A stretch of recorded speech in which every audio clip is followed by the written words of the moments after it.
Hello everyone, good morning. ఎలా ఉన్నారు? బాగున్నారా? నేను కూడా చాలా బాగున్నా. ఈ రెసిపీ వచ్చి డ్రై ఫిష్ కర్రీ, బొమ్మిడి చేపలు అంటారు ఇవి. ఈ చేపల్ని కొంచెం వేడి నీళ్ళలో కొంచెంసేపు నానబెట్టుకుంటే ఉసుకి అంతా వెళ్ళిపోతుంది. సన్న ఉసుకు ఉంటుంది ఇందులో. అది నీట్గా కొంచెంసేపు నానబెట్టుకొని అది బాగా స్క్వీజ్ అవుట్ చేసేసి ఆయిల్లో ఫస్ట్ ఫ్రై చేసుకోవాలా, మంచిగా సాటే చేసుకోవాలా.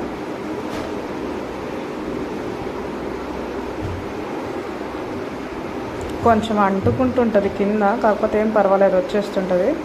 వెయ్యంగానే కదిలియద్దు, కొంచెం వేడి తగులంగానే అంటుకుంటుంది. కొంతసేపు అయితే మళ్ళీ వచ్చేస్తుంది. ఎట్లయినా మనం ఇందులో ఫ్రై చేస్తాం కాబట్టి ఏం బాధలేదు. తర్వాత ఆనియన్స్ వేసుకోవాలా.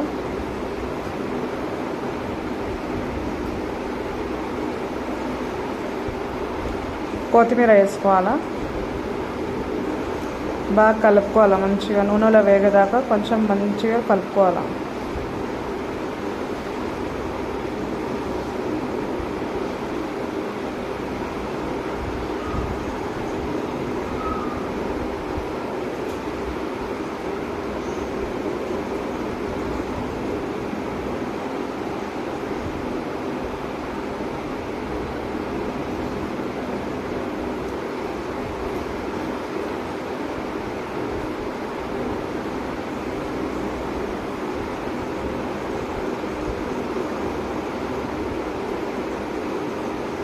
కొంచెం ఆయిల్ తక్కువ అనిపించింది ఫ్రెండ్స్, నేను కొంచెం ఆయిల్ వేసుకున్నాను.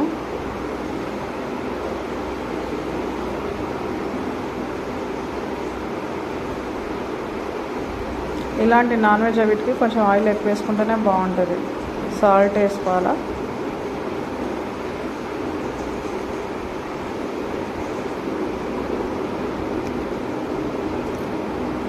జింజర్ గార్లిక్ పేస్ట్, అల్లం వెల్లిగడ్డ పేస్ట్ వేసుకోవాలా.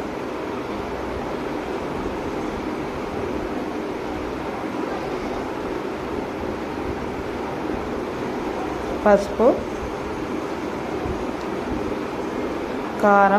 కారం కొంచెం ఎక్కువనే పడుతుంది నాన్ వెజ్లో.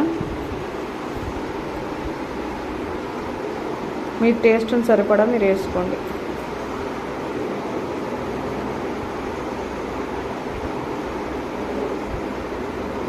ఎండు చేపలు ఒక్కరింట్లో వండితే ఎన్ని ఇళ్ళలో స్మెల్ వస్తుందో ఫ్రెండ్స్.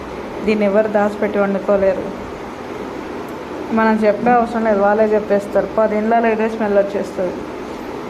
తినేటోళ్ళకి హ్యాపీగానే, తినని వాళ్ళకి కొంచెం స్మెల్ వస్తుంది. కానీ నేను తినను, అయినా కూడా మా వాళ్ళ గురించి వండాల్సి వస్తుంది నాకు.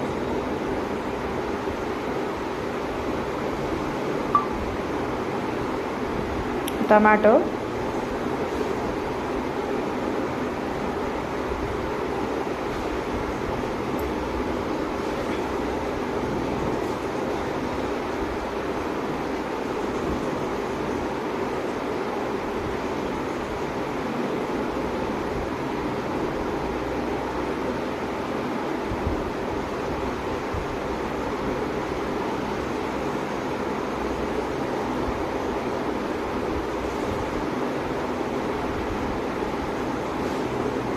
కొంచెంసేపు టమాటా మగ్గించుకోవాలా.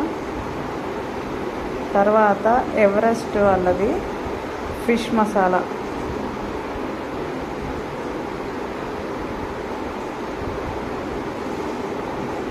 సరిపడంతా వేసుకోవాలా ఫ్రెండ్స్.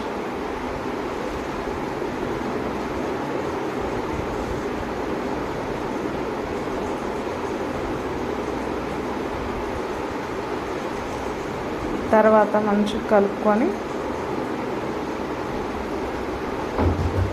బాగా స్పూన్ తోటి మెదుపుకోవాలి టమాటాని. అది ఉడికిపోతుంది తొందరగానే, కానీ కొంచెం ఇట్లా నొక్కుంటుంటే ఉడికిపోతుంది.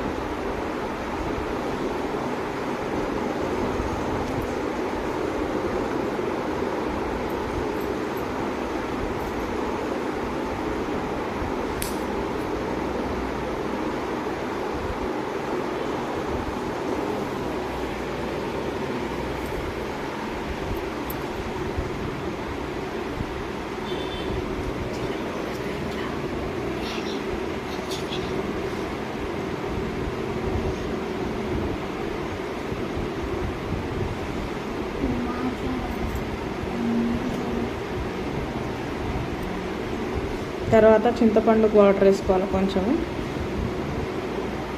నేను మరీ చిక్కగా వేయలేదు ఫ్రెండ్స్, కొంచెమే ఉంది కర్రీ కాబట్టి లైట్గా వేసుకున్నాను. మా చింతపండు చాలా పులుపు ఉంటుంది, అందుకే నేను లైట్గా పిసుకొని వేసుకున్నాను.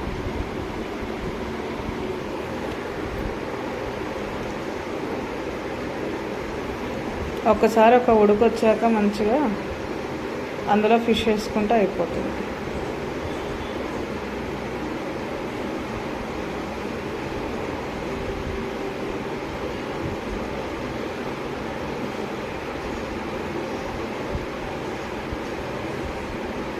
ఇప్పుడు బాగా కొంచెం ఉడికిపోయింది కర్రీ. కొంచెం మంచిగా కలుపుకొని టమాటా ఇంకొంచెం మెత్తగా అయ్యేటట్టు స్పూన్ తోటి అనుకుంటే నలిగిపోతుంది మంచిగా. తర్వాత మనం ఫిష్ ఫ్రై చేసుకున్న ఫిష్ వేసేసి ఒక ఉడుకు రాగానే మనం కొత్తిమీర వేసుకొని పొయ్యి కట్టేసుకోవాలి. అంతే, బొమ్మిడి చేపల కూర రెడీ. మా ఇంట్లో అయితే అసలు ఒకలాంటి స్మెల్ వస్తుంది. అది తినేటోళ్ళకైతే గుమ్మ గుమ్మ అనిపిస్తుంది, కానీ తినని వాళ్ళకి అది ఒకలాంటి అన్ఈజీగా ఉంది స్మెల్. తినేటోళ్ళేమో ఆహా ఓహో అనుకుంటారు, నాకేమో ఒకలాంటి కంపులాగా వస్తుంది స్మెల్, చేపల కంపు.